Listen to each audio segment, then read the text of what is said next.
Here we go. Okay. Cristiano, welcome to the Whoop Podcast. Thank you. I'm grateful to be here with you. We're here in your home. We're going to talk a lot, I think, about training and data and recovery. But I thought I would start just by asking you, what's your first memory of playing football? Well, for me, it's a pleasure to be with you.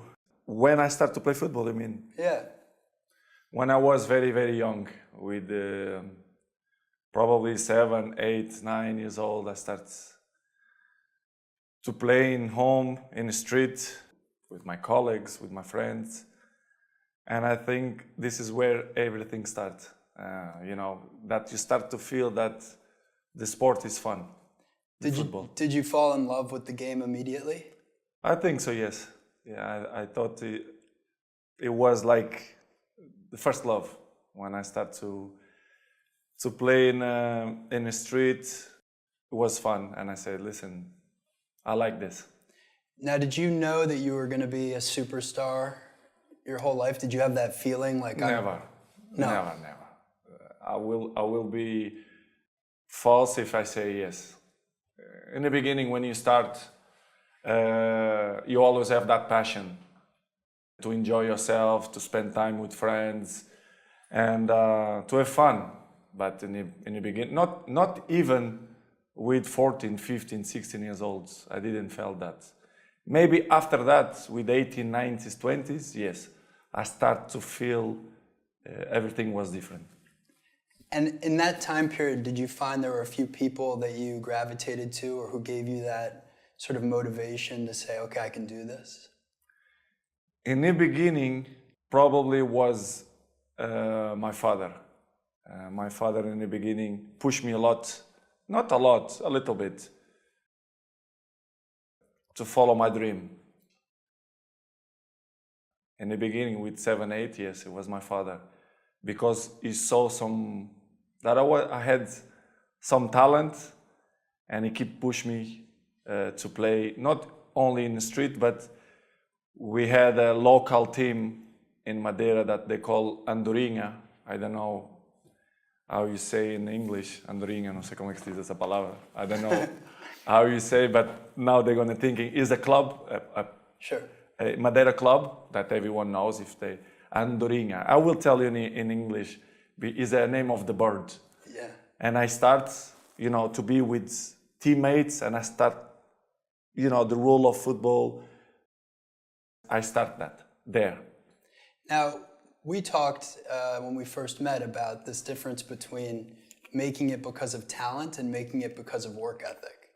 And you said to me you felt like an enormous percentage of your success has come from work ethic, and that there's sort of an unfair perception maybe of you of just being hyper talented, and that's where all the success comes from. To be honest, I think both have to work in the same time, because talent without work is nothing, and work without talent is nothing too. So I think the both mix up. And of course I have two. I'm not will say that I have more one than the other one, because if you see my whole career for the last 20 years, my level was high, and this is, as you can know, it's really tough. Not only in a football, but in any area. If you are top for 20 years, is unbelievable. And I do that, and I continue to do that. For me, it's a big achievement, and my biggest motivation is to carry on, to still enjoy, to make people happy, to make my family happy. So for me, I have both talent and work ethic. Do you think you got a lot of that work ethic from your father? Him pushing you when you were younger? Maybe both, my mom too. Mom and dad, my brothers too. I think it's this childhood to make you feel what you are, or make you be what you are. The difficult of things that you pass through in your life make you be stronger mentally, to challenge a hard life. And of course, the environment too helps. I don't know if you know, but I moved with 11 years old from Madeira to Lisbon, which is it's hard, to be honest. It's probably was the most difficult part in terms of professional of my career. So it was hard to left my family in Madeira to follow my dream in Lisbon without your family, with 11 years old. I can see now my kid, Cristiano, my older son. I don't know if I will be capable to let him go to, I don't know. At this age. In this age, 2 years more. Yeah. Will be tough. What's the cost? What's the sacrifice of being this good for that long? You know, what do people not see that you're doing? Life is a box of surprises, and it's hard, you know. It's not easy, you know, to be in this level and still push and still motivate to carry on, you know, to score goals, to be in a good shape, to compete with the young lions. They coming, and when they play against me, they want to show me that they are stronger than me and faster than me. You have to prepare very well, not in terms of physically, but mentally too. I think it's very hard, but in the same way, it's a challenge, you know, because as you can see, if you treat good your body, you can maintain so many years, and this is the big challenge for me, and it's great. I feel proud for that, to have this age and still compete in a highest level. For me, it's great and give me motivation to carry on. Well, a lot of your discipline comes through actually in your Whoop data, and we're going to talk a little bit about that. When did you first discover Whoop? I discovered Whoop a few years ago, and to be honest, for me it's a tool that can help me. It's like to have a doctor in your wrist. Yeah. And for me, I cannot live without Whoop, because it's helped me a lot, not only in terms of physically, but mentally, in a sleep way. It's a great tool in my opinion. So I'm really pleased that I use it. It's like in the beginning, I fall in love since I start to use it. So I feel good with that. Well, a big thing that we've tried to do at Whoop is find people who authentically love the product and then amplify their story. And you've been on Whoop for 646 days now, it turns out.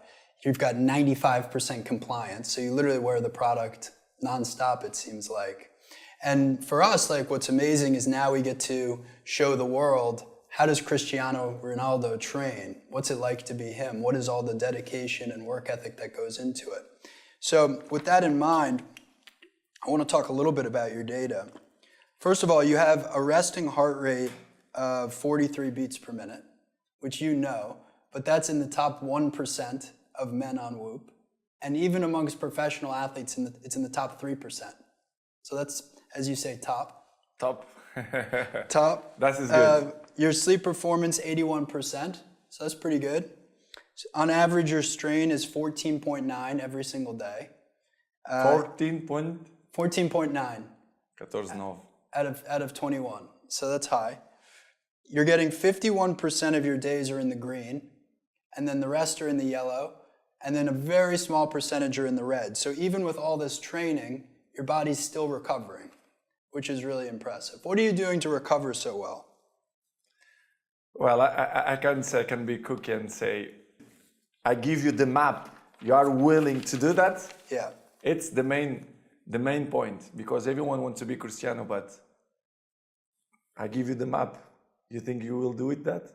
It's difficult. It's the discipline. The discipline is the most difficult thing, not only in sports, but in life. So the Whoop journal, which for people listening to this, allows you to input all sorts of behaviors and activities and lifestyle decisions. You actually track 43 different things in the Whoop journal. So let's see here. From a diet standpoint, you're tracking carbohydrates, turmeric, zinc, caffeine, vitamin B, vitamin C, Which of those components do you find helps you? I think it's all package. Helps you to maintain a good nutrition, in my opinion. It's all component, not only these components, but you have a few more that helps you to be good, in my opinion. So small details in the end of the day will make the big difference, in my opinion. So as you say, and I will keep repeat, the consistency is the most difficult thing. Just doing it every day. Yes, every day. Do you ever wake up and you say, I don't want to do it today? I fight against my mind. Yes, sometimes it's happened. We are all human beings. We are not happy every day. We are, not in a good mood every day. It's normal. It's part of us. What do you do to overcome that? I fight against that. It's the big challenge. It's when you're not willing to do something, but you have to do it. This is the main point. This is why I say our mind, it's a box of surprises, and you have to challenge yourself to be consistent. I repeat, sometimes it's hard. It's what many people say, you like to go to the gym every day. Of course, no. It's not true. Nobody likes to go to the gym every day. But you have to do it. Probably yes, because your mental strength is coming from that moments, that in a hard moments, you should do it. So, and I do it because after that, maybe in the beginning you feel hard to start, but after when you finish the gym or cold plunge or even the training, you will feel better. I think it's the big key. Let's talk about some of your recovery modalities. You've got massage therapy, cold showers, cold plunge, sauna, steam. There's 208 days where you've logged cold showers. 35% of the days you're recording a recovery modality. Talk a little bit about these different habits. For me, it's right now, it's a normal day in office, as you say. Yeah. Sometimes it's part of my life. It's like some people, they don't brush their teeth every day. They don't take a coffee every day. So I take cold plunge every day because it's part of my routine, my journey. It's not a sacrifice for me, to be honest. I enjoy to do that. Serious. I'm not saying that just to surprise the people. No. I'm enjoy to do it, this kind of stuff. Probably for some persons that a sacrifice is a nightmare, but for me, no. I really enjoy, to be honest, because I felt after that I feel good. What's your routine? Like, which order do you do things? We are animals of routines, and my routines, it's 19% of my days, they are very similar. You want to know since I wake up? Let's do it. So in the morning, I wake up, I have my cold plunge, I have my machines, I have my showers and everything. I wake up, I go there. First thing, I diving in. First thing in the cold plunge. First thing, yes. I prepare my water to drink because, as you know, during the night, we've been dehydration. It's very low. So I take my water, my shower, my cold plunge. I coming down, be nice with my family, with my kids. I give a hug. I coming out to have lights in my eyes. Morning sunlight. Yeah. Yes, 2-3 minutes just to give the information to my brain that it's early time to wake up. Yes, and after that I take my coffee, and when I start my day, a nice conversation. It's my routine. What I like to do it's like in the morning to sit, take my coffee, speak with my kids, with my wife, and start the day. This is my routine. After, of course, during the day I have 1,000 things to do it, but this is the basic points. This is that gets you started. Yes. And do you have any form of mindfulness, meditation, breathing practice? I don't do it every day. I do it, for example, the breathe I do it in meditation when I feel a little bit more stressful, especially the day of the game. Game, yeah. When you do meditation before a game, do you visualize the game at all? Visualize moments in the game? Yeah, sometimes I do it to visualize a few points that can happen in a game. I like to do it, and sometimes it's my subconscious that do it by himself. Yeah. So, but it's nice. You visualize a few things, not even during the game, but during the period that you go to the stadium to warm up, before the game, during the game. And it's fun. It's fun, to be honest, and I like to do it. It's amazing how they can come true. What you see can come true, right? Many things. Even sometimes I speak with my friends and I tell them, I say, listen, today in the game we're gonna have a penalty. I felt the day of the game that they're gonna give a penalty and something will happen in the game. I felt, so I go more prepared, because if you visualize before, you will be more prepared for that moment. So it's fun. I notice when you do a free kick or a penalty, there's like a moment right before you kick the ball, right? Where you go like... Breathing, because make you calm. When I do it make my heart rate... Comes down. Coming down. Is that something you practiced? Yeah, you have to practice.